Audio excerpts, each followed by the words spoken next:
हरियाणा में नायब सिंह सैनी की बतौर मुख्यमंत्री दूसरी बार ताजपोशी हुई है। पंचकुला के शालीमार ग्राउंड में हुए शपथ ग्रहण समारोह में राज्यपाल बंडारू दत्तात्रेय ने उन्हें पद और गोपनीयता की शपथ दिलवाई। इस दौरान सैनी की कैबिनेट में जाति समीकरण का पूरा ख्याल रखा गया। सीएम सैनी के साथ 13 मंत्रियों ने शपथ ली है, जिनमें सबसे ज्यादा 5 चेहरे ओबीसी वर्ग से हैं। सैनी का मंत्रिमंडल किस तरीके से है, जरा वो आपको बताते हैं। ओबीसी इनकी संख्या 5, जाटों की संख्या है 2, ब्राह्मण 2, एससी कम्युनिटी से 2, राजपूत से 1, पंजाबी से 1 और वैश्य से 1। हरियाणा के सीएम के तौर पर शपथ लेने वाले नायब सैनी के सामने चुनौतियां कई हैं। चुनौतियां हैं हरियाणा को एक बार फिर से और आगे ले जाने की, चुनौतियां हैं सबको साथ लेकर आगे बढ़ने की। हालांकि अमित शाह के पहुंचने के बाद सब कुछ सामान्य हुआ और नायब सैनी को सब नेता के तौर पर स्वीकार कर चुके हैं। आज उनका शपथ ग्रहण भी हो चुका है, लेकिन सबको साथ लेकर चलना अब भी उतना आसान नहीं होगा। लेकिन ये नायब सैनी है जो अपने व्यवहार से सबको जीत लेते हैं।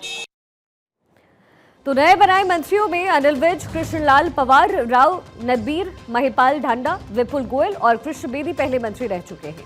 इसके अलावा रणबीर गंगवा पिछली बीजेपी सरकार में डिप्टी स्पीकर रहे। नए चेहरों में अरविंद शर्मा, श्याम सिंह राणा, आरती राव, श्रुति चौधरी और गौरव गौतम पहली बार मंत्री बने हैं। भाजपा ने हरियाणा में उत्तर प्रदेश, राजस्थान और मध्य प्रदेश की तरह डिप्टी सीएम बनाने का फॉर्मूला नहीं अपनाया। हरियाणा में 13 विधायक कौन कौन हैं जिन्हें मंत्री की शपथ दिलाई गई है, सिलसिलेवार तरीके से वो भी बताते हैं।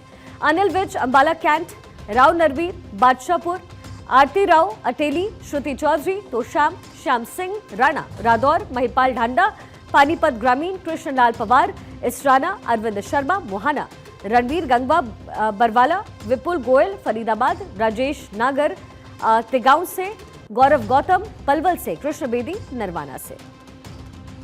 कैबिनेट में महिलाओं का भी खासा ख्याल रखा गया है और क्योंकि महिलाओं का झुकाव लगातार बीजेपी की ओर बढ़ता जा रहा है और एक ऐसा वोट बैंक बनकर महिलाएं उभर रही हैं जो बीजेपी के लिए बेहद जरूरी है और उनकी जीत में महत्वपूर्ण भूमिका भी निभाता हुआ नजर आ रहा है।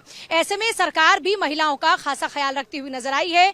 आरती राव, श्रुति चौधरी को कैबिनेट में जगह मिली है। अब ऐसे में ये उम्मीद की जा रही है कि महिलाओं के लिए भी एक खुशी जरूर है।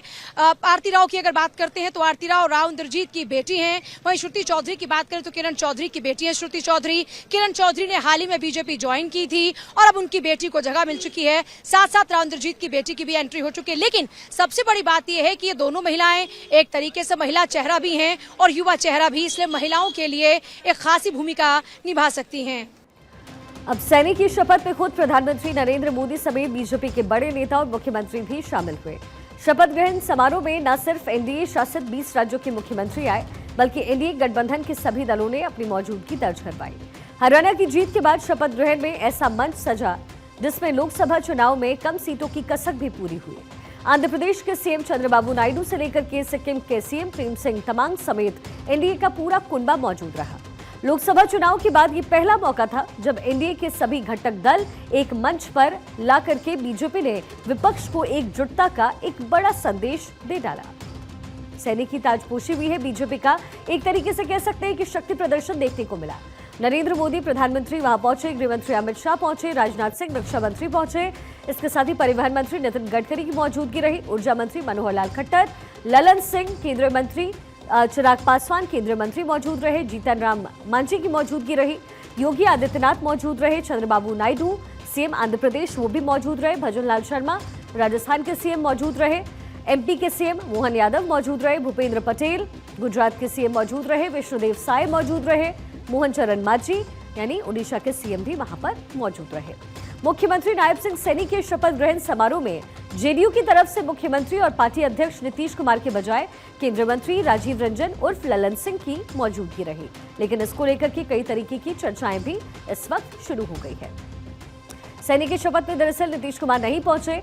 नीतीश की जगह ललन सिंह शपथ ग्रहण में शामिल हुए।